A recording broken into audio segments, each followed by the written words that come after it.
Muy buenas tardes, señoras y señores. Muchas gracias por su presencia a esta nueva cita cultural que organiza la Comisión Cuarta del Real Instituto de Estudios Asturianos, junto, en esta ocasión, con la Real Academia Asturiana de Jurisprudencia.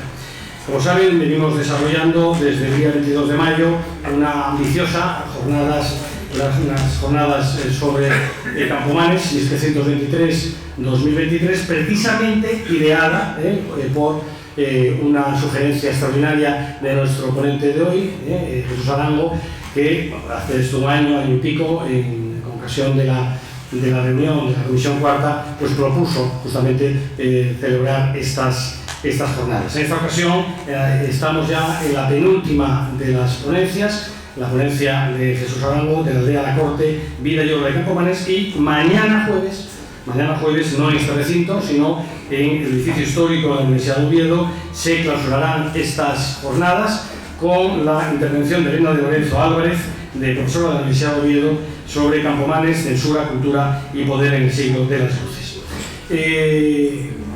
Cedo la palabra en esta oportunidad, como siempre va a ser habitual en estas sesiones de RIDEA. Al término quedará abierto un turno de preguntas, de reflexiones que nos quieran compartir con el ponente, pero antes de su intervención quiero ceder la palabra al coordinador de las jornadas, a Joaquín Ocampo Soler Valdés, para que introduzca a su vez a nuestro ponente de esta tarde. Muchas gracias, Javier. Presentar a Jesús Arango no es cosa fácil porque rehuye de las loas, de las pompas y de los elogios, pero trataré de cumplir brevemente con la obligación. Voy a destacar tres perfiles de Jesús. Uno, el perfil académico. Desde que se licenció en Económicas en la Complutense, premio extraordinario en la Universidad de Oviedo de doctorado, de 1974 a 2009, compaginó la docencia con la actividad científica. Fruto de la misma son 20 artículos, varios libros, distintos capítulos de libros donde ya se adelantan prácticamente lo que van a ser temas y preocupaciones permanentes de Jesús, ¿no? La entrada de España y de Asturias en la Unión Europea, las políticas industriales, los problemas del mundo agrario.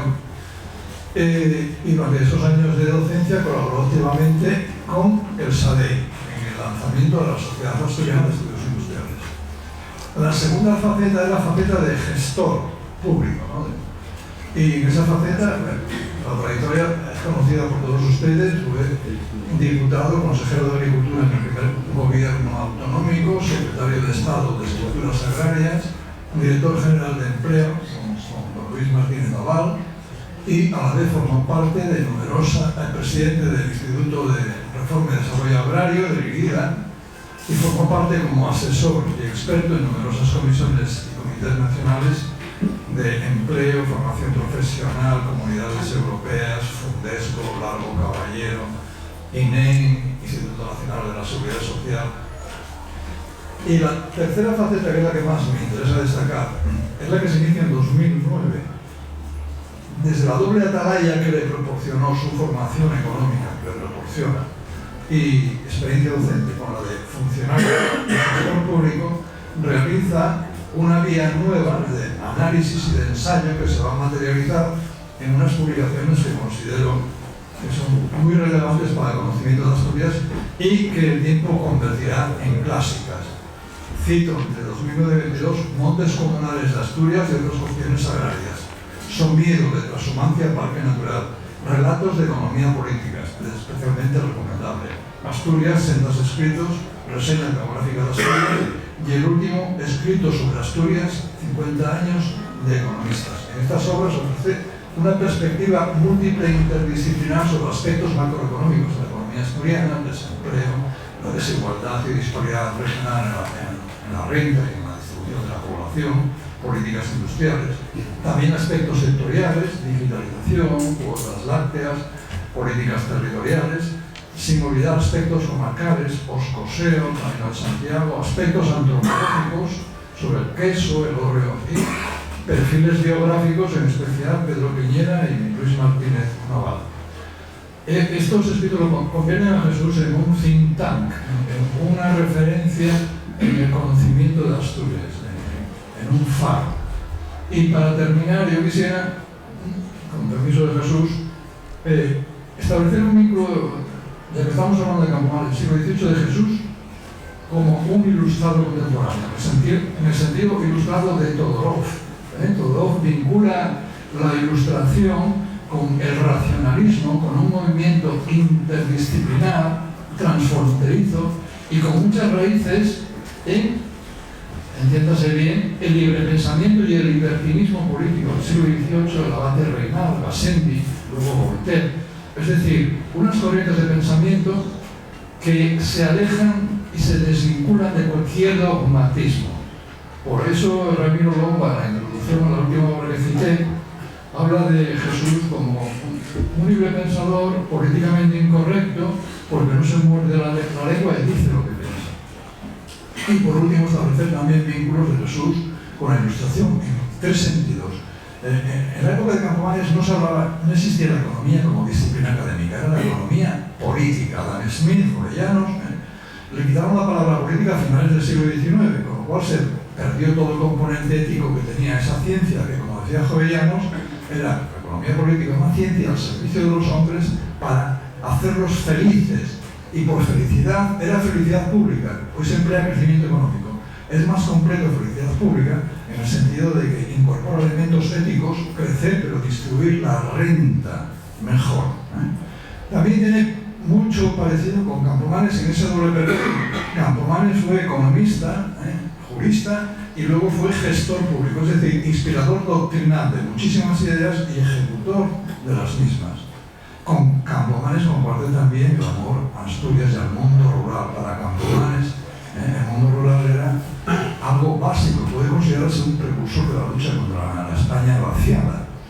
Bien, no quiero robar más tiempo y doy la palabra. Y comparte con Campomanes otro perfil que destacó un viajero italiano, Casanova, que lo conoció en el siglo XVIII.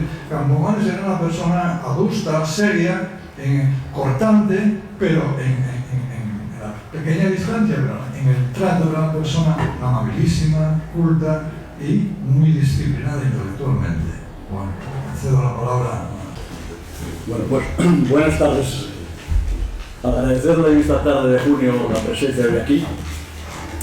Agradecer las palabras de Javier y de Joaquín. A estas edades de la vida, yo creo que a las personas hay que juzgarle más por lo que fueron, por lo que dicen. Y yo voy a intentar hoy compartir con ustedes, hablar de una persona con la cual siento una gran admiración. Espero no aburrirles mucho, porque voy a tratar de narrar de forma resumida los principales hitos de su biografía y a la vez mezclar temas de su obra. El retrato que tenían ahí es un retrato de Campomanes muy agraciado, porque ya adelanto que Campomanes, como decía, lo citó Joaquín, aquel libertino veneciano, Casanova, lo describía, que asistió a su tertulia semanal, era un hombrecito pequeño, moreno y bastante feo, y además con un ojo desviado, visto, y ahí estaba bastante agraciado. Ese es un retrato que está en la Academia de la Historia, que es una copia de un retrato original de Antonio Meng, que lo hizo Francisco Vallejo en el año 1700. Voy a intentar, primero antes de empezar, qué es lo que voy a exponer aquí, decir por qué yo empecé a admirar a Campomanes. Yo tenía la cultura del típico estudiante de económicas, que estudiamos historia de doctrinas económicas, nos hablaron algo de la ilustración y poco más.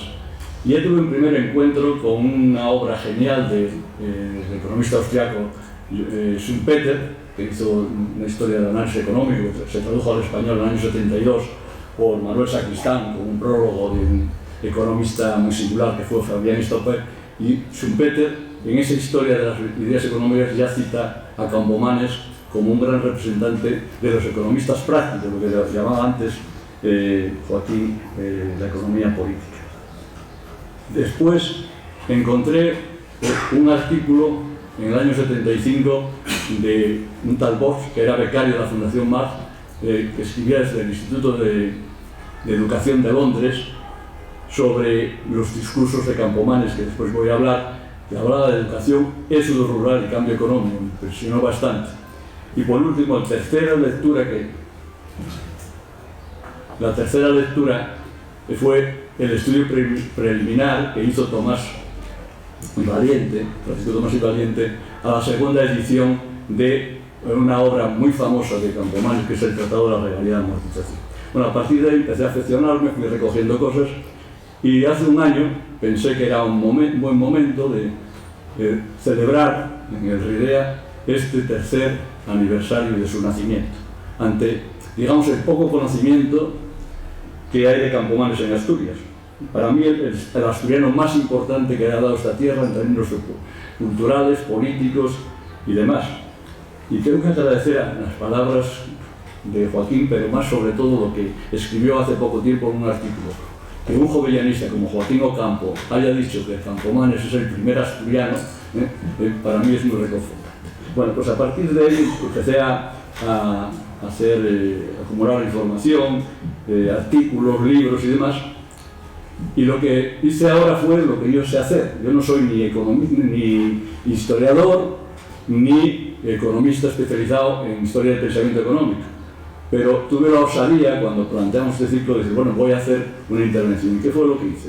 Bueno, está por escrito, saldrá publicado. Hice pues una recopilación de esa información. Yo lo que sé hacer es organizar la información, tratarla, analizarla, y presento un tema que es una biografía cronológica, todo lo que se atribuye a Campomanes, que no estaba hecho, un listado de todas sus obras publicadas y no publicadas, todo lo que se ha escrito en otro capítulo sobre Campomanes, después las cartas de Campomanes, 1000 y pico cartas, que eso he hecho un análisis de ellas muy simple, pero para abrir el tema.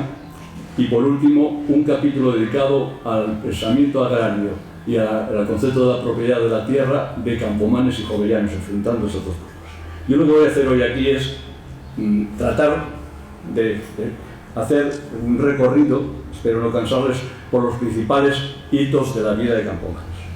Campomanes nace muy cerca de aquí, Santianes de Tuña, que precisamente en este pueblo es donde Campomanes fue, a lo que se dice, a aprender las primeras letras. Nació en una pequeña aldea de Tineo, alejada, Sorriba, que hoy tiene 24 habitantes y por entonces, calculando por el número de vecinos, tendría unos 90 o 100 habitantes. Bueno, pues nace, el primer periodo que voy a analizar es hasta los 18 años. Nace en 1723, el 1 de julio. Curiosamente, un mes antes nació en una aldea escocesa otro gran pensador que fue Adam Smith. Y ya digo, adelanto un tema, Campomanes va a resultar un poco largo el tema de recorrer su vida, porque fue dentro de lo que era la época un ciudadano que salía de las medias de supervivencia. Llegó a los 78 años, iba a cumplir 79. Adam Smith, por ejemplo, murió 12 años antes que él. Para darnos una idea de la larga vida de Campomanes, en el año 1820, Madison, que es un historiador inglés que se dedicó a analizar los grandes ciclos de la historia económica, decía que en Occidente la esperanza de vida estaba en 37 años, para darnos cuenta de lo que vivió Campomanes. Bueno, nace en Sorriba, su madre se llamaba María Pérez de Sorriba, su padre Pedro Rodríguez Campomanes, era una aldea cercana de Solmerón de Arriba, era un barrio de la aldea de Arganza, y al año queda huérfano de padre. Incluso su hermano, eran 3 hermanos, Josefa la primera, era el segundo, y su hermano Francisco nació después de morir su padre. Ahí hay la gente que ha estudiado a Campomanes, hay bastante gente. El principal estudioso es un valenciano, un discípulo de Ernest Llull, Vicente Lombard, que por desgracia ha desaparecido hace 5 años. Pues dice que era de una familia bastante pobre, como era la Asturias de entonces. Otros confunden el tema, escritores de fuera de aquí, pero como era una familia de hidalgos que querían quedar de recursos. Bueno, la prueba es que no tenía recursos, que su madre era viuda. ¿Qué es lo que hace? Los educa, los manda a la escuela, y a los 7 años y medio los envía a Pedro, a Campomanes, de su hermano Francisco, a Santillana del Mar, donde un hermano de la madre era canónigo, Pedro Pérez de Sorriba. Allí estudia durante varios años, artes, filosofía, latín y francés.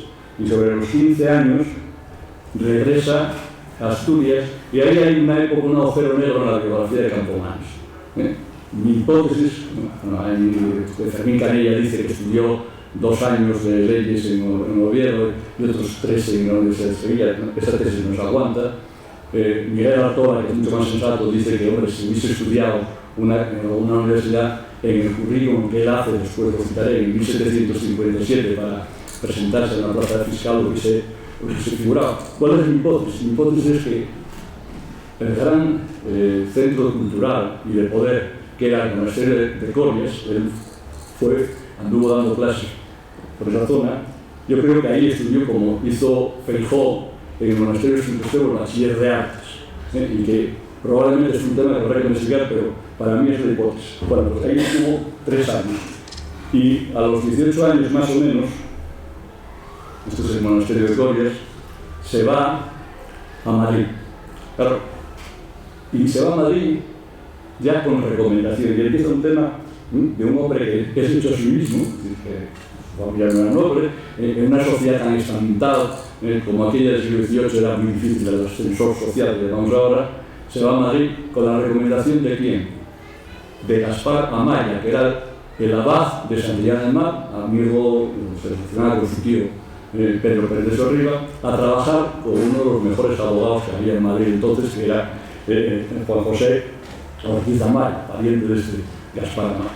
Bueno, ahí está 4 años de pasante, con una actividad que en aquellos años era casi de semi-esclavitud. Y no solamente estuvo esos 4 años con José Ortiz, sino con otro de los abogados más prestigiosos de la corte en aquellos años, que era Miguel Ceder, iba por las tardes.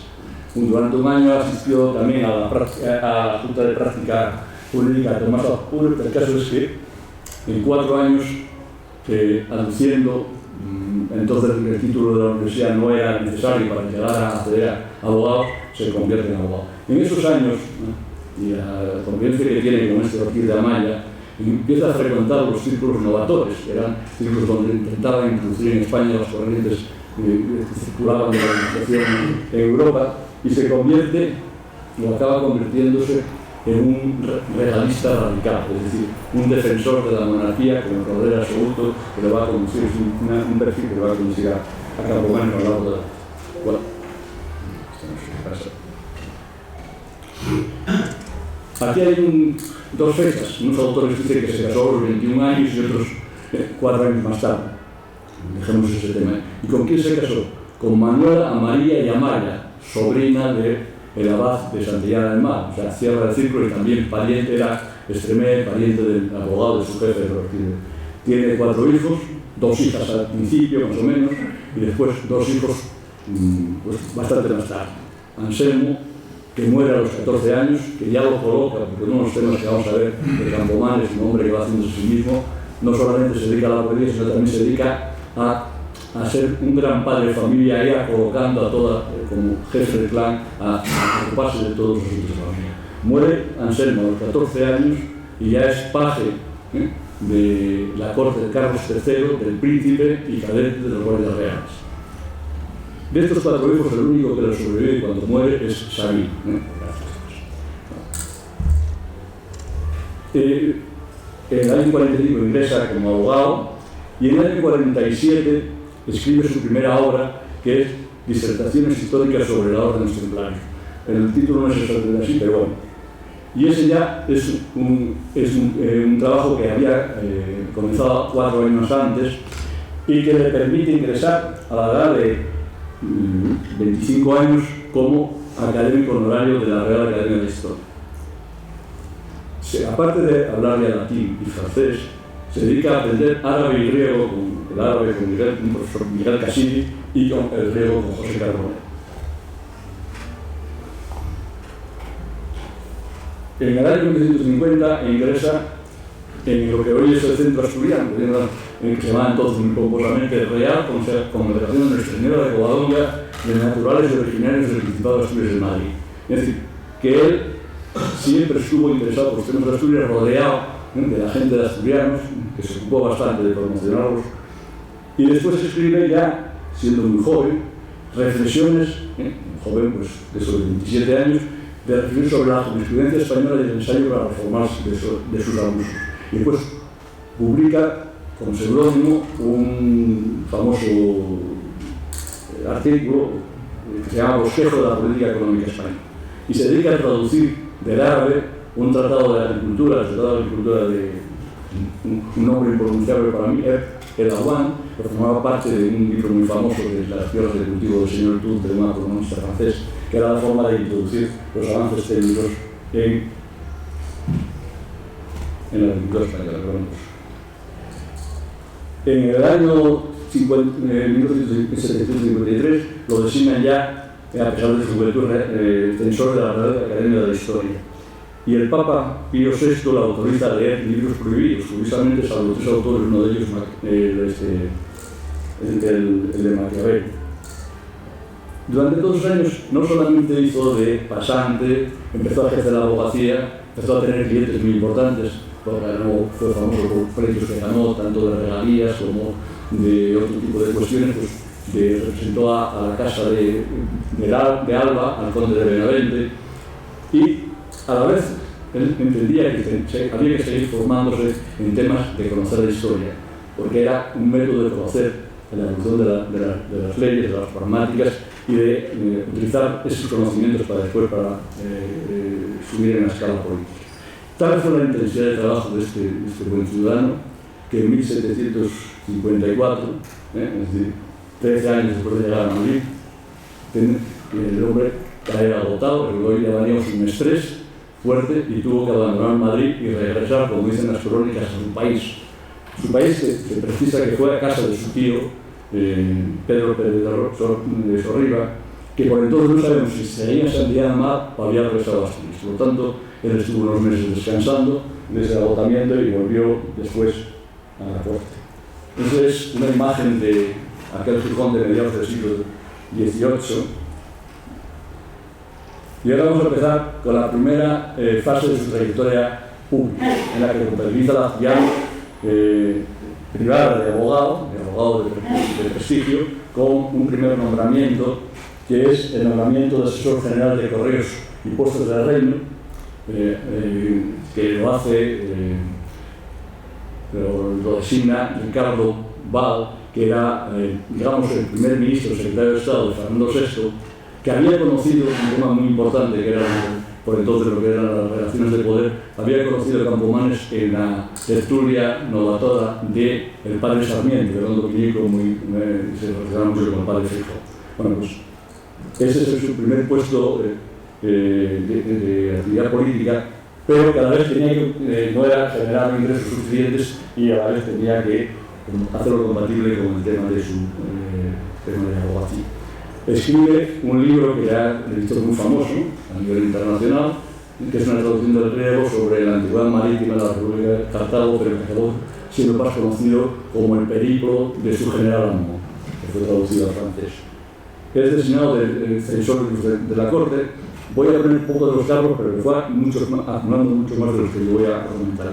Y pasa a ser, dentro de su despacho de abogados, ser el abogado del personaje probablemente de los más influyentes entonces, que es el cardenal arzobispo de Toledo, con una renta anual que le pasaba de 20.000 maravedís. Ingresa en la Real Academia Española, es asesor de la Real Casa de Hospicio de Madrid, y en el año 1757, para intentar tener ingresos y no depender de la actividad privada, dedicarse de pleno a la actividad pública, hace una especie de currículum que se llama Méritos, Servicios y Estudios para obtener que la plaza de fiscal de la Sala de Alcaldes de Casa y Corte, que era la tercera institución que componía el Consejo de Castilla, y que nos ayudaba. En este tema de méritos en el currículum no dice nada sobre su formación, entre comillas, universitaria. Lo que podemos decir claramente que Campomanes, igual que otros ilustrados como Florida Blanca o Conde de Aranda, fue un manteísta, es decir, aquellos ciudadanos que no estudiaron en los colegios mayores, que estudiaban las familias nobles, etcétera, en las universidades. Él no sabemos muy bien dónde ese agujero negro, si estudió en Cangas o con algo, el caso es que fue formándose y fue obteniendo el tema de algo. Esto funciona. Bueno, en el año 1758 lo nombra en este periodo, que compatibiliza la actividad pública y privada, de académico de la Real Academia de Bellas Artes de Bellas Letras de París, como consecuencia de su traducción del griego del periplo del general Mo. En el año 1709 es cuando Carlos III, tercer hijo, que nunca pensó ser rey, asciende al trono de España y marca una época de ascenso de poder en las propuestas de los ilustrados. Nace su hijo Alfonso, Anselmo, si echamos cuentas, nació pues se casó a los 21, nació a los 16 años del matrimonio, si fueron 4 años más tarde 12, en cualquier caso fue un hijo tardío, y más tarde vendría el cuarto, que sería Sabino. Publica, dentro de su labor en correos, publica el itinerario que no existía de carreteras de posta dentro y fuera de España, del reino, y sigue trabajando en correos. Esta es una respuesta del fiscal, ya siendo fiscal de Campomanes, ante las quejas de Extremadura por los daños que producían los privilegios de la mesa.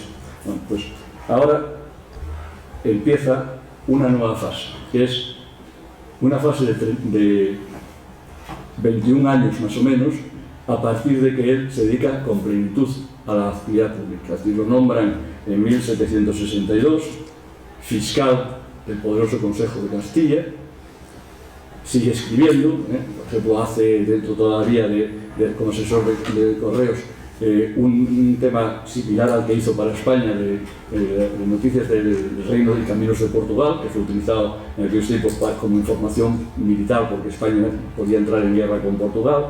Elabora unas ordenanzas de correos, bueno, y lo nombra fiscal. Abandona la abogacía, se dedica y conoce a un individuo que va a compartir con él una acción extraordinaria, innovadora en política agraria, que es el peruano Pedro de Olavide. Que pues hablaré de ese tema. Escribe en esa línea un ensayo sobre la idea segura para extender y adaptar a España los conocimientos agrarios. Cesa su benefactor como secretario de Estado y él sigue su trayectoria. Lo eligen, siendo bastante joven, director de la Real Academia de la Historia en 1774. A partir de ahí, durante 30 años, salvo el año 65, es elegido año tras año por unanimidad, hasta el año 91. Nace su hijo Don Sabino, que es el que le sobrevive. Plantea un tema muy importante, que es el tema de liberalizar el comercio interior de granos, eliminar las tasas interiores y la protección, con ese título que está ahí.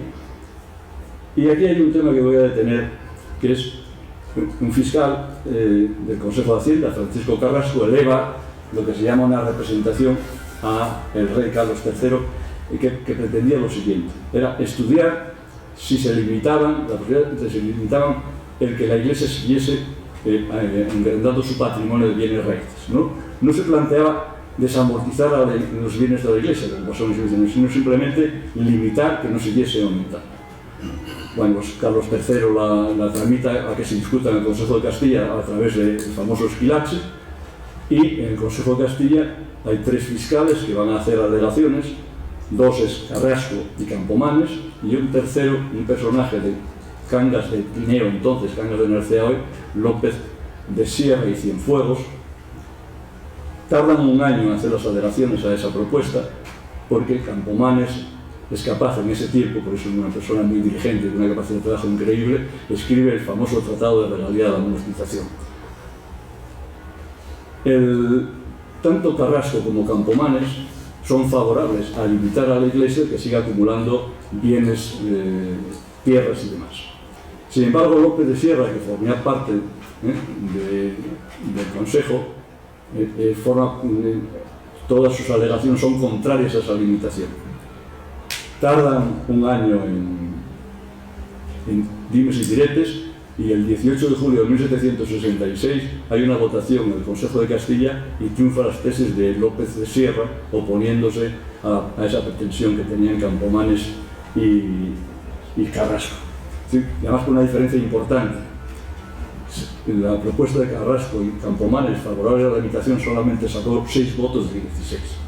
Bueno, pues me detengo en este tema para comentar sobre 3 cosas. Primero, Campomanes, que a lo largo de lo que voy a comentarles a continuación, un hombre que hizo muchas propuestas en muchos campos de la política económica, sin embargo, gran parte de ellas no salieron adelante, porque en el antiguo régimen, en aquella monarquía, en aquella España, el poder de la reacción del inmovilismo a cambiar era muy importante, lo vimos en esta votación.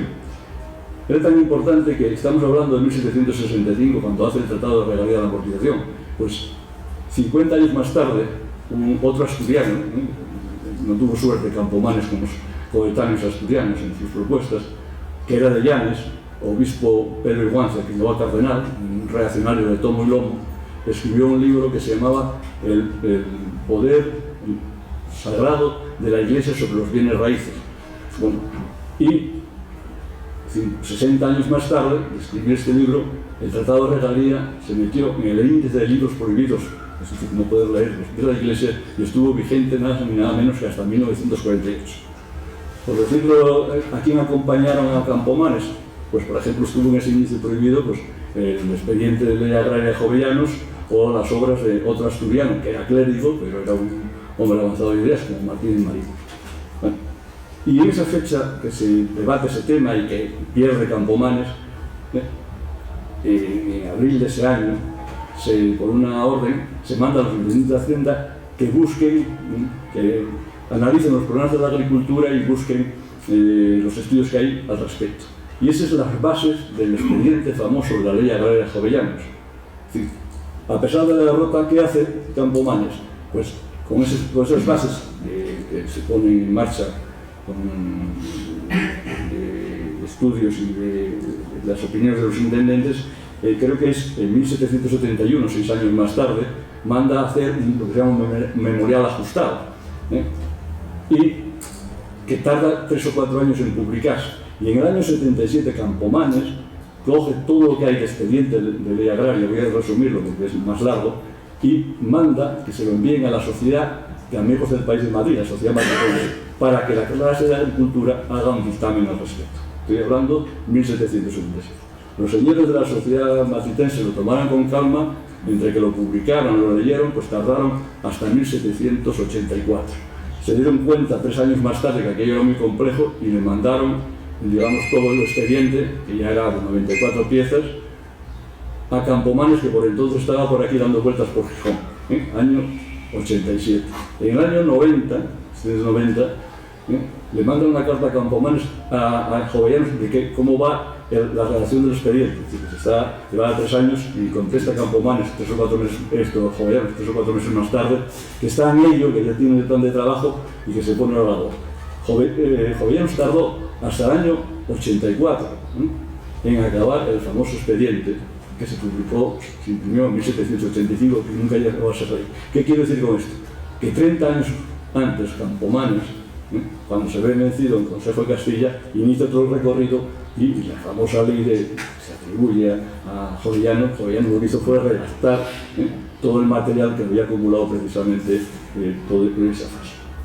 Bueno, pues dejando ese tema antes, fue un intento de modernización fracasado, primero en Campomanes y después en Jovellanos, porque eso nunca se convirtió en una ley. Hubo una norma para priorizar el tema del comercio, que no voy a entrar en. Por el medio que hubo, el famoso motín de Esquilache, donde el pueblo se rebeló ante las modernidades que querían ponerse en marcha. Eso significó un cambio en la política interior española. Y, entre tanto, Campomanes, en esa labor polifacética, que a veces parece uno que debería ser sobrehumano, no sé de dónde sacaba tanto tiempo, seguía haciendo una gran labor en la Academia de la Historia, donde proponía, por ejemplo, la elaboración de un diccionario geográfico, el de ordenar cronológicamente los reyes de España. Bueno, pues dentro de ese tema pues, hizo una disertación, el propio Campomanes, dentro de la Academia de la Historia, sobre la monarquía y el gobierno de los godos en España, y esa propuesta de un diccionario geográfico. Es nombrado, además, de un tema de donde hizo una gran labor de promoción de editor, que es presidente de la Compañía de la Junta General de Impresores y de Libreros de Madrid. Ahí tienen un tema, que después lo analizaremos, que es las estadísticas de las famosas nuevas poblaciones de Sierra Morena. Es decir, es una propuesta que incentiva Campomanes, que ejecuta Pedro Olavide, que consiste en repoblar una zona que está deshabitada en el Camino Real de Andalucía, que eran las famosas poblaciones de Segundo Reino. Ahí, no sé si lo ven, había 835 familias, entre ellas algunas alemanas, que dio lugar a casi 4.000 pobladores, y hay una serie de estadísticas ahí dentro. Eso a mí, y hago un paréntesis, si Campomanes y Pedro Olavide, con la Inquisición pisando los talones, fueron capaces en aquellos tiempos de una medida tan innovadora de repoblar un territorio, yo siempre me inspira para pensar que en Asturias en estos momentos tendríamos que pensar en algunas repoblaciones en muchas zonas del Principado de forma tan activa y tan integral y tan directa como la que se plantearon Pedro Olavide y demás. Bueno, seguimos con ese periodo tan importante, es el periodo central de la actividad de Campomanes entre el año 62, cuando nombran fiscal, y el año 83, donde cesa como fiscal del Consejo de Castilla. Bueno, ahí está una de las fechas donde participó activamente Campomanes, la expulsión de los jesuitas, muy criticada por algunos, simultánea las dos fiscalías del Consejo de la Cámara de Castilla. Llega Jovellanos a Madrid. Jovellanos tiene 21 años, es más joven que Campomanes. Asiste a la famosa tertulia semanal que había en casa de Campomanes, entre las 10 y las 11 de la noche, que antes cité que asistió Casanova, y es el inicio de las nuevas poblaciones de Andalucía y Sierra Morena que hay. Y aquí, el año 68 es un año difícil políticamente para Campomanes. Campomanes en esa, digamos, militancia del regalismo se plantea, excediéndose en su función como fiscal, lo que se llama el juicio imparcial sobre las letras, que es muy largo. ¿En qué consiste? En refutar lo que se llamó el monitorio de Clemente XIII, es decir, un edicto papal de Clemente XIII que protestaba sobre la expulsión de los jesuitas en el Ducado de Parma, y lo que ello conllevaba del tema de los bienes.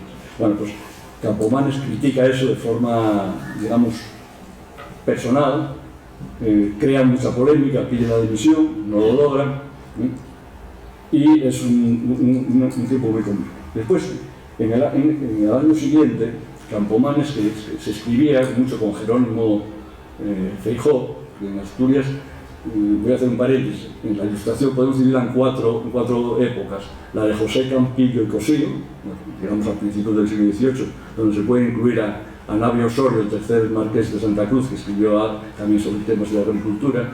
Una segunda generación, que sería la de Feijóo, que gallego hizo su trabajo aquí en Asturias. La tercera sería Campomanes y la cuarta sería la de Jovellanos. Bueno, pues lo que hace Campomanes es la mejor edición, en términos de calidad, y más completa del Teatro Crítico Universal de Feijóo, y escribe un prólogo, que de forma abreviada es más largo, sobre la vida y obras de Jerónimo Feijóo. Lo nombran en Tineo, un cargo honorífico del Ayuntamiento de Tineo, regidor depositario con voz y voto. Y hay una nueva edición del Juicio Imparcial, de crítica al Papa, que esta vez pactado, después de dimes y diretes con la Iglesia, y esta es más suave y contenta a las partes. Aquí tengo una interrogante, es decir, Campomanes, aparte de si cuando estuvo agotado vino a casa de su tío y era su Santillana, se dice que volvió una sola vez a Asturias, o no hay conocimiento de que volviera a Asturias. Y yo ahí pregunto si para la toma de posesión, que dicen las crónicas, vino a Asturias o fue una toma de posesión a distancia. Pero en cualquier caso, él estaba en Madrid, pero poco se movía en Asturias que él no conociese. Un tema que debe ser por esta época es su, digamos, relación con la Universidad de Oviedo. Es decir, asigna una biblioteca muy famosa de el brigadier Lorenzo Gil o algo así. La biblioteca se la asigna a la Universidad de Oviedo porque no la quisieron los jesuitas. Él compra libros en nombre de la Universidad de Oviedo en Madrid, los entrega, hace regalos personales, busca donativos de los príncipes de la Universidad de Oviedo. Tiene una relación muy intensa con la Universidad de Oviedo, y después veremos en el testamento cómo quería dejar su famosa biblioteca en la Universidad de Oviedo. Ya en el año 71 ya tenía una trayectoria importante como fiscal, y el rey le concede un coto en Mérida, en Extremadura, de 1900 hectáreas, que era de la Orden de Santiago propiedad de la corona. Y le da 17 años una concesión para que era parte de baldíos, para que lo ponga en marcha y demás. Y le nombran pensionista de la Orden de Carlos III. Ahí tienen el plano de la carretera, la primera carretera entre Oviedo y Gijón, ¿no? de aquella.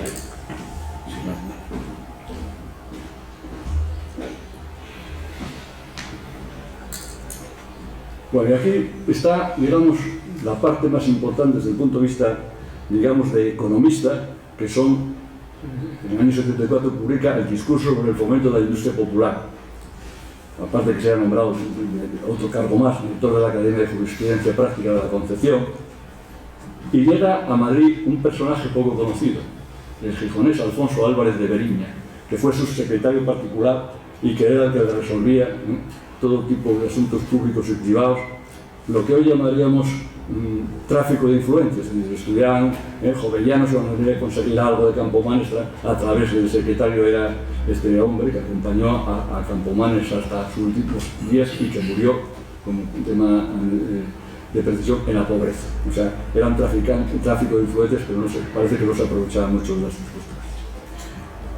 En el año 75, en el año siguiente publicar el discurso de fomento de la industria popular, es el socio fundador de algo que impulsó con Campomanes, las sociedades económicas de amigos del país, el fundador de la Sociedad Económica Matritense de Amigos del País, que se inspira en que, una vez más, los vascos fueron gente siempre muy competente, muy inteligente, en la sociedad vascongada que se había creado espontáneamente bastantes años, creo que fue en 1764. Y toma como modelo ese tema, y esas sociedades de amigos del país que empieza por Madrid se extienden por toda España como tenemos que son conocidos. Y también publica el segundo discurso, el de la educación popular de los artesanos y su fomento. Campomanes era un señor adelantado a su tiempo que creía en lo que hoy se llama, los economistas llaman la teoría del capital humano, la importancia de la educación. Y curiosamente en ese discurso dedica un tema poco conocido, un capítulo entero a el tema de la ocupación de las mujeres, que se llama de las ocupaciones mujeriles a beneficio de las artes. Entonces las artes eran todo lo que no era agricultura. Es muy partidario de la ocupación de las mujeres al trabajo, porque aquí en España entonces uno de los temas que se buscaba luchar era contra la ociosidad. Y tiene una teoría muy particular, es decir, pone como modelo las mujeres del norte, y especialmente las pasieras, que hacían todo tipo de tareas agrarias, que bajaban con la manteca y los quesos y volvían con lo que pintaban en las aldeas.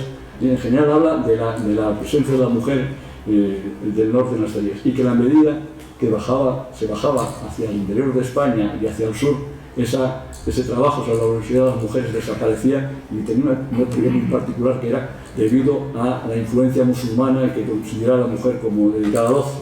Bueno, una teoría muy particular, pero en cualquier caso lo que tenemos que tener claro es que una vez más es una persona que trata temas que hoy siguen siendo un elemento fundamental, la incorporación de la mujer al trabajo. En este tema también quiero hacer hincapié de otro aspecto que a mí me impresionó de Campomanes, que es, yo lo llamo el padre del desarrollo rural. Él, ante el tema del fomento de la industria popular, empieza a ver que hay un crecimiento de las ciudades y de las manufacturas, y que en las aldeas, y compara el tema de Cataluña y Galicia, que en las aldeas se empieza a ver eso rural. Y su propuesta es que para evitar ese tema entre el crecimiento de las ciudades hay que llevar la industria, la industria entonces era doméstica, no era la industria capitalista ni era la revolución industrial, a los pueblos. Y eso es un tema que debe hacernos reflexionar todavía en Asturias de hoy, con el tema de esa dicotomía que tenemos en Asturias, de concentrar el 85% de la población, la riqueza, el empleo, en un área muy pequeña, en la zona central, y el resto en un territorio, el 80% de Asturias, un territorio despoblado y con una especialización agraria. Bueno, pues Campomanes eso ya lo tenía, y por eso fue acusado de ser una persona anticapitalista, antiindustrialización. Joaquín Ocampo tiene un artículo donde rebate esas teorías sobre el tema de la convergencia con las industrias, las naciones industriosas, porque Campomanes fue una persona, digamos, contradictoria. Por un lado, era un defensor de la monarquía absoluta, y por otro, no le gustaba la sociedad en la que vivía y hacía propuestas de reforma, no de cambiar y acabar con la monarquía. Y en ese tema, pues había... Y nunca fue una persona que vio venir la revolución industrial. Es decir, yo en el escrito, el ensayo que hice de todas estas cosas, voy poniendo año tras año estos hitos que estoy aquí resumiendo, pero en cada año pongo lo que estaba pasando en el mundo, es decir, las invenciones y tal que estaba viendo en Inglaterra. Estamos hablando de un país, España, con una agricultura atrasada, con problemas de terrenos baldíos, con propiedades concejiles sin explotar, y en Inglaterra estaban haciendo la revolución agraria, que fue la fase previa a la que permitió la revolución industrial. Estábamos en otro mundo. Y aquí también hay otro tema, bueno, aparte de los apéndices que sacan, no voy a extenderme ahí, hay un tercer discurso, poco conocido porque está sin publicar, está en el archivo, hay un artículo de Manuel Bustos que es la educación, el discurso sobre la educación de los labradores españoles, es decir, que no se habla nunca de ese tema y que es probablemente su programa agrario, porque Campomanes escribió de agricultura, pero nunca un programa completo. De hecho, en las cartas que le dirige Jovellanos a Campomanes, le habla, le anima a publicar su programa agrario. Probablemente ese sería este de educación de los labradores españoles. Y que está, repito, sin publicar y poco conocido. Es cuando sube el conde Floridablanca a ejercer, digamos, entre comillas, el primer ministro, a dirigir el gobierno de España, y se intensifican las reformas frustradas en un periodo de disminuir los privilegios de la mesta, la liberación del comercio, la libertad de industria y comercio, la creación del Banco Central, etcétera, etcétera. Y lo polifacético que era Campomanes. Hubo el incendio de Covadonga, que es famoso de 1729, pues él de forma anónima hace un trabajo sobre la antigüedad de Covadonga, etcétera, y lo hace circular para buscar fondos para la reconstrucción de Covadonga.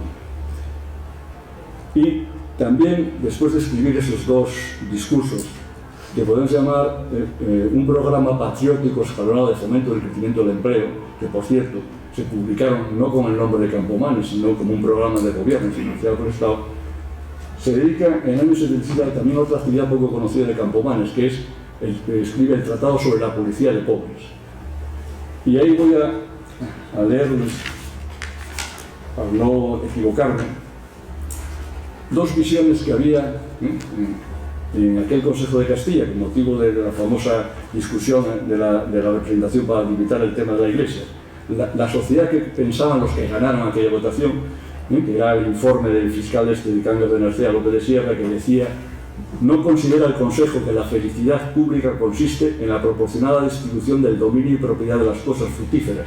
Cree al contrario que para la buena armonía y gobierno del reino es necesario que éste se componga de vasallos de todas clases, de poderosos, de ricos de mediana y baja fortuna y de gente pobre y necesitada. Sin esta diversidad de condiciones no sería posible arreglar la sujeción y el orden del Estado. O sea, es una declaración, digamos, de la desigualdad como elemento fundamental de esto. ¿Cuál era la visión entonces de Campomanes? En el último párrafo de su tratado de Realidad de Amortización, dice: no puede existir una fórmula de sociedad perfecta en que reine desigualdad notable entre los miembros que la componen, especialmente la posesión de bienes. Es claramente dos visiones encentradas, la que ganó y la de Campomanes, que era mejorar esa sociedad. Y el otro tema que tenía aquí apuntado, que se me pasó, esa concepción de Campomanes sobre la industria popular, y voy a adelantarme porque no voy a llegar al tema. Jovellanos era mucho más fisiócrata que Campomanes. Jovellanos creía que la agricultura era el motor de la creación de riqueza, mucho más que, mientras que Campomanes decía: la agricultura sola es insuficiente e incapaz de sostener un país, y la cosa es clara porque esta no emplea a todos los hombres ni en todos los tiempos. Un gran número de habitantes no tiene robustez ni disposición para sus faenas. ¿Qué se hará de tan gran proporción de pueblo si se descuidan las artes? Las artes siempre son las actividades que no son la agricultura, y se pone solo la atención en la agricultura y la cría de ganados. Es preciso que los tres ramos de la labranza, crianza e industria se animen al mismo tiempo y con igual proporción. Es la mejor definición que encontré yo del desarrollo equilibrado. Bueno, pues volviendo a donde estaba, Ese tratado sobre policía de pobres habla de la desigualdad, la miseria que había en España. Hay una tesis doctoral de la Universidad de Murcia que habla de las 5 clases de pobres de Campomanes, y hace ese informe y se lo pasa a Florida Blanca con la esperanza de que Florida Blanca lo haga llegar a Carlos III. Florida Blanca lo para y ese informe quedó siempre en una propuesta más de Campomanes. En este caso preocupado no solamente por el crecimiento económico, sino por la desigualdad. Jovellanos, que tiene una relación con Campomanes epistolar importante, tengo localizado 8 cartas desde Sevilla y otras cartas posteriores, ingresa en la sala en el año 76, después de estar varios años en Sevilla, en la sala de alcaldes de Casa y Corte, y vuelve a la tertulia de Campomanes. Y a Campomanes durante ese tiempo empiezan a nombrarlo, como fue promotor de las sociedades de amigos del país, pues de Valencia, de Murcia, de Sevilla, etc. Y Jovellán, Campomanes, siendo director de la Academia de Estudios, es el que propone a Jovellanos para ingresar en el tema. Y también otro cargo desempeñó y hizo una gran labor de reforma de su funcionamiento, fue presidente del llamado honrado Consejo de la Mesa, el poderoso. Bueno, ahí tienen un tema de lo que era un cuadro de lo que era el Consejo y el Consejo de Estado. Y aquí finaliza, digamos, esa época de máxima actividad política de Campomanes. Bueno, pues, aparte de esas propuestas, empieza a tener cada vez más preeminencia social y política. Carlos III le otorga el título de conde de Campomanes, después de todo el coto, y ahí adquiere una extensa huerta en Pozuelo de Alarcón que tiene 1000 hectáreas, 1000 frutales y 2500 cepas de villados, una finca importante.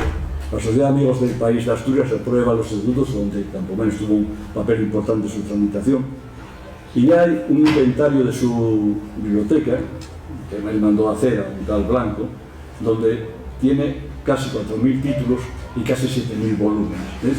La biblioteca probablemente más importante de España, junto con la del Conde Isla y probablemente la de Olavide, y una de las mejores bibliotecas privadas de Europa.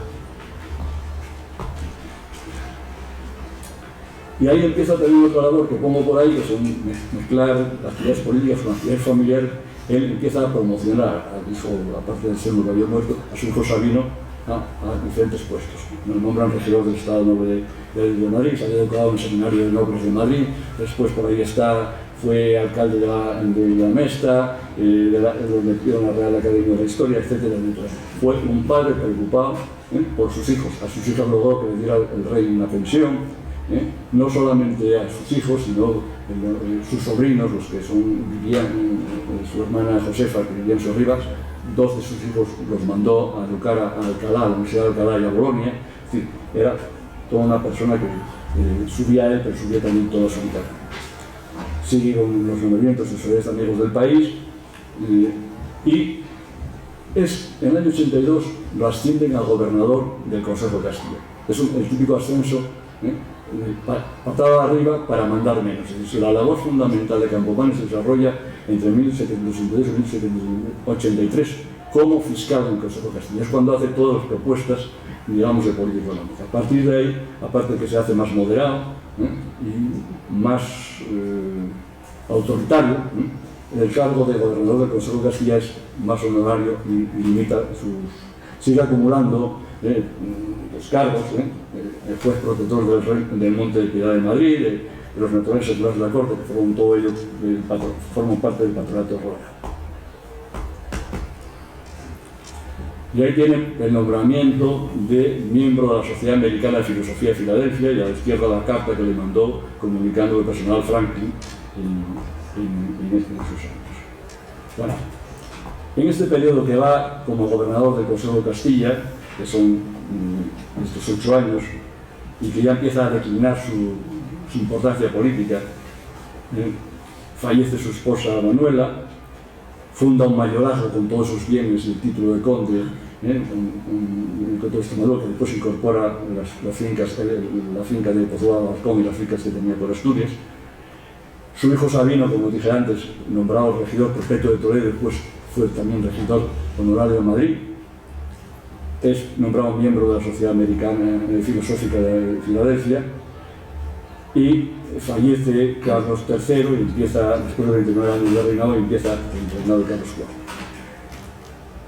Carlos IV le concede en propiedad la plaza de gobernador del Consejo de Castilla, que venía ejerciendo de forma interina. Le conceden también la Gran Cruz del Orden de Carlos III y la Sociedad de Amigos del País Así lo nombra miembro perpetuo. ¿Qué es lo que ocurre aquí que me interesa resaltar?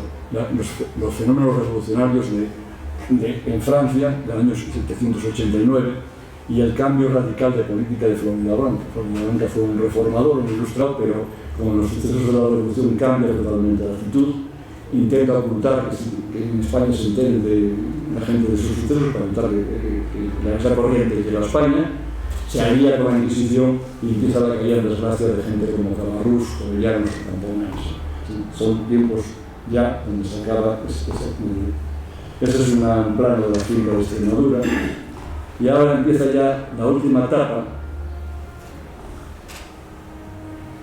Bueno, aquí quiero citar un hecho que es muy discutido, hay muchas interpretaciones. Los jovellanistas dicen que Campomanes le dio portazo a los jovellanos ante la prisión de Cabarrús, que era amigo común y dirigía el Banco de la Ciudad de San Carlos.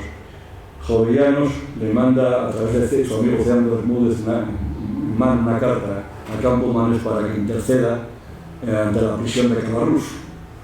Y la contestación, la famosa frase que citó también Joaquín, que lo recuerdo aquí, Campomanes le dice a Ceán que si Jovellanos quería ser heroico, él no podía ni sabía hacerlo.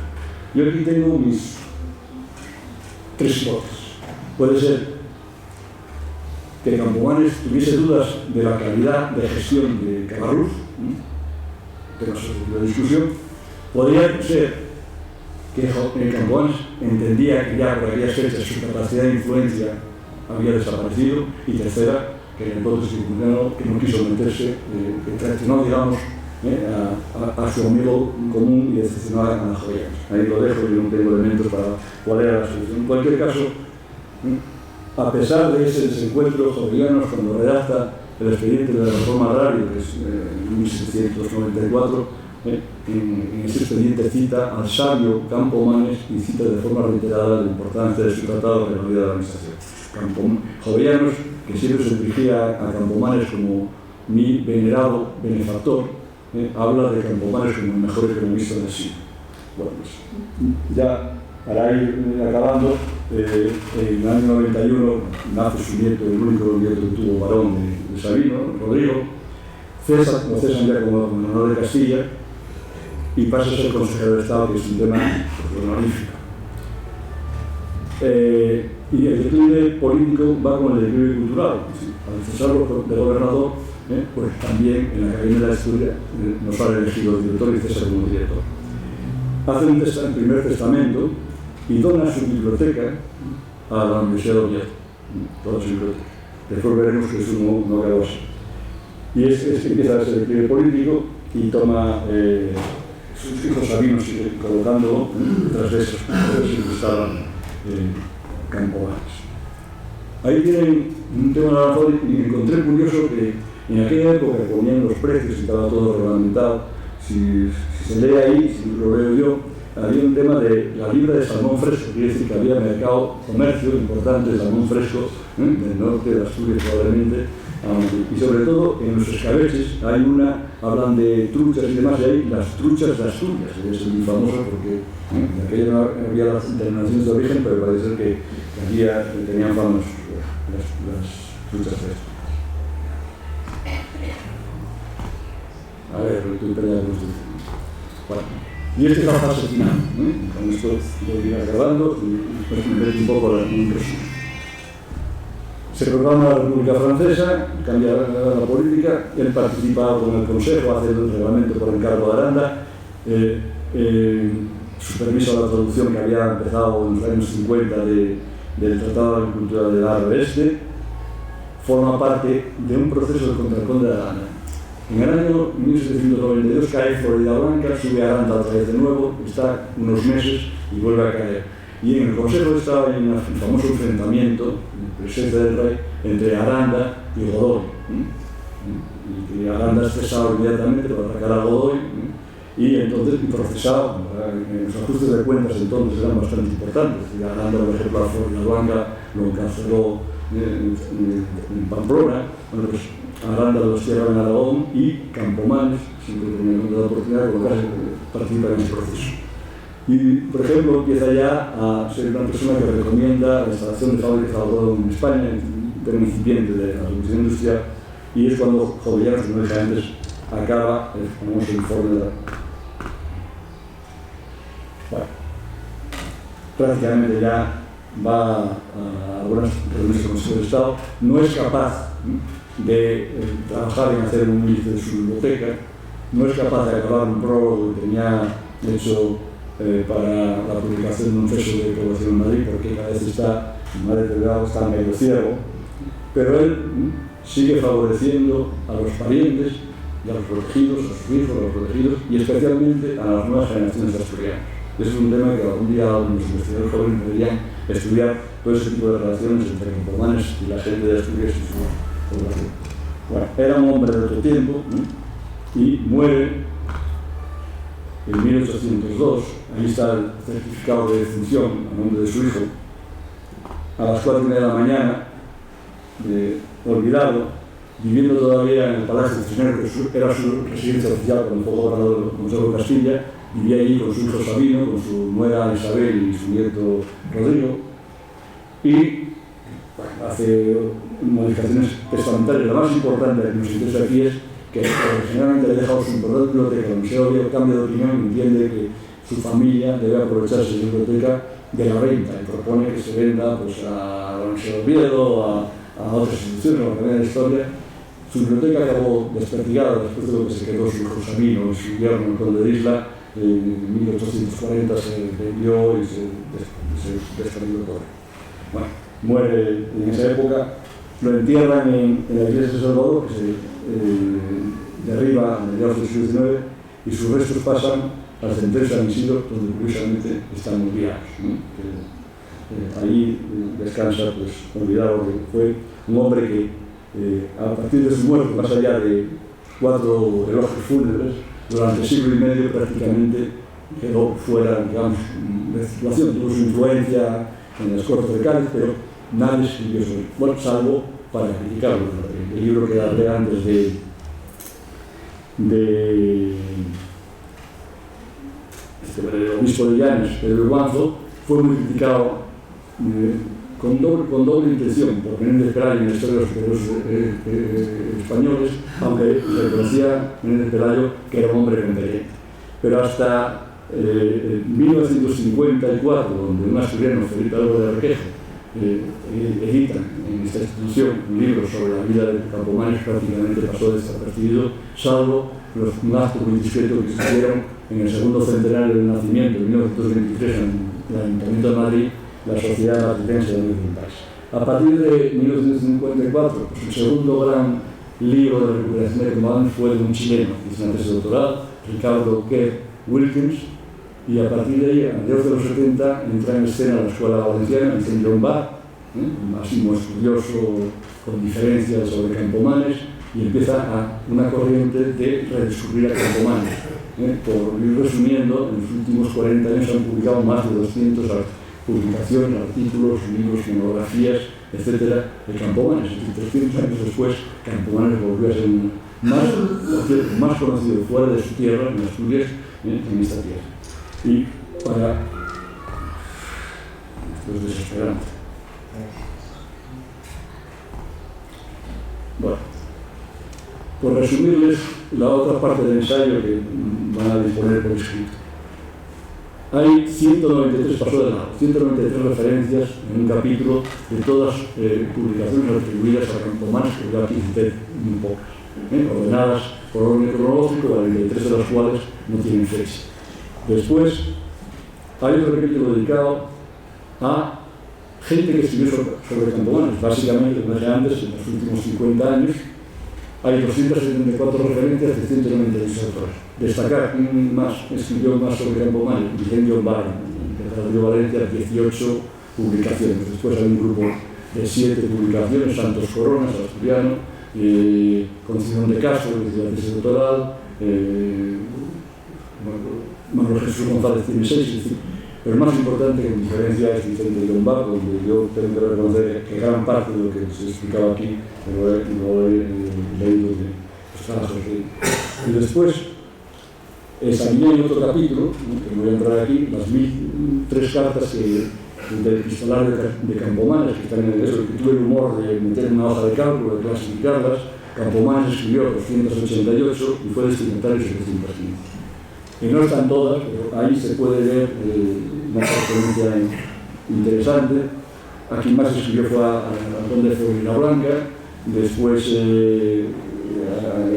más escribió la correspondencia de Jovellanos, etcétera, etcétera. No voy a entrar más en ese tema. Y lo que me quiero acabar, hay un capítulo dedicado a lo que dije de las diferencias entre Jovellanos y Campomanes, que no voy a entrar aquí sobre la agricultura. Es decir, ¿qué actividades este personaje, que de forma muy resumida traté de llevarles aquí los aspectos más importantes, qué actividades desarrollaba en su vida? Fue un amante de los libros, un lector asiduo, yo diría compulsivo, un escritor prolífico, no elegante, bastante desalineado, un poco ordenado, pero siempre era capaz de responder con premura a las necesidades.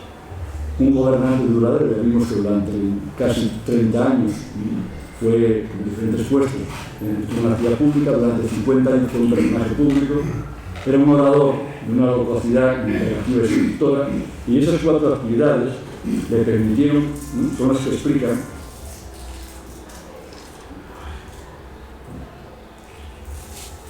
los 5 perfiles, que si esto me deja, bueno, si no, las 5 facetas de Campomanes, ¿no? Estadista, ¿no? Sí, insistente en una larga carrera política, nunca estuvo en la cúspide como con Florina Blanca o Aranda, pero fue la eminencia gris que estaba detrás en las propuestas de tal. Un magistrado jurista con una formación bastante sólida, doctrinal y práctica, un economista práctico, que conocía la evolución de las ideas, un reformador social, un historiador erudito con un gran volumen de trabajo en la Academia de Historia, y lo que se llamaba entonces un promotor de las luces. Es decir, aparte de mecenazgos, fue impulsor, como vimos, de sociedades económicas de amigos del país, de la Real Academia de la Historia, del tema de los editores y imprenta. Y hay un tema complementario que cita Llombart y que yo quiero también subir a acabar. Su faceta de asturianista está sin estudiar. Joaquín Ocampo, en su artículo, hacía referencia a que fue el impulsor de la famosa carretera de Castilla, que aquí todos pensamos que era una cosa de Jovellanos, pero ya estaba Campomanes ahí. Fue de los primeros impulsores del carbón de piedra, es decir, las minas de carbón. Fue el impulsor o de dar al conocimiento de lo que llamaban entonces la máquina de fuego, la máquina de vapor. Tiene en su archivo temas sobre el cultivo del vino en Asturias, sobre el cultivo del maíz del mijo, sobre el incipiente cultivo y las posibilidades de la famosa patata, que llamaban pataca, el cultivo del maíz y el mijo, el tema de las pesquerías en Asturias. Hasta alguien habla, Julio Somoza, en el año 1923, yo no lo conseguí, de un posible discurso sobre la agricultura, la industria y los oficios en Asturias. Y bastantes cosas más. Es decir, que esa faceta de Campomanes está pendiente de estudio y nos daría una visión más completa del tema. Y para finalizar, yo quisiera aprovechar estar hoy aquí para reivindicar 2 o 3 cosas para esta figura con la cual Asturias yo creo que tiene una ley. La primera es que no sé la fecha exacta. Vicente Llombart lo cita en el 2009, por lo tanto fue antes de eso. Hay un acuerdo de la Junta General del Principado de editar las obras completas de Campomanes. A diferencia de Jovellanos o Flor de Estrada, que tienen publicadas en la Biblioteca de Autores Españoles sus obras, de Campomanes no existe. Y yo pediría, ahora que empezamos un nuevo periodo legislativo, que la Junta General del Principado llevase a cabo ese. El segundo, que los investigadores jóvenes asturianos incidan en ese conocimiento de asturianista y su relación con Asturias, que tampoco he estudiado. Y el otro tema es que tenemos noticias, Joaquín, Javier, lo saben, de que la familia, los herederos de Campomanes, dueños del archivo privado de Campomanes, se llama así, que está en la Fundación Universitaria Española, están dispuestos a ceder o, como quieren ustedes, transaccionar ese archivo, y era una gran oportunidad de tenerlo en Asturias para que ahí hay como dije antes, está la educación popular de los asturianos, de los labradores, etc. Hay mucho material para trabajar. Sería una buena cosa también que Asturias se hiciese un esfuerzo. Es cierto, el archivo privado no es de Campomanes, no es todo el archivo de Campomanes. Hay una parte de otra heredera, que es la Marquesa de Villanueva de la Sagra, que tiene otra parte del archivo, entre ellos el original del Tratado de la Regla de Venecia. Creo que el personaje, al menos a mí me ha deslumbrado, me sirve y me inspira bastante. Yo no soy de los que repite que lo que dijo Campomanes para solucionar los problemas de Asturias, como mucha gente alude a Jovellanos, cada cosa tiene su tiempo. Jovellanos fue un hombre del siglo XVIII que con esa capacidad de trabajo extraordinaria intentó, un hombre hecho, por eso yo pongo de la aldea a la corte, hecho a sí mismo, intentó modernizar aquel país, fracasó bastante y en definitiva el llamado movimiento de los ilustrados tuvo más claros oscuros que luces, hubo más fracasos, pero en fin, lo intentaron. Espero no haber descansado demasiado, el personaje requiere mucho más para estar horas y horas hablando de él, y muchas gracias por su asistencia.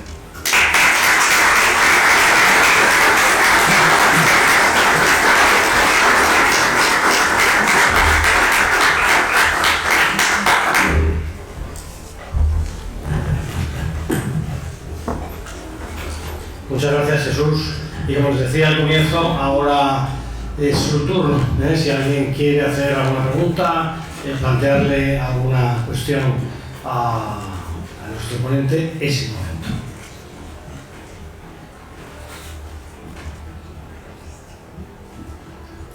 ¿Nadie se anima?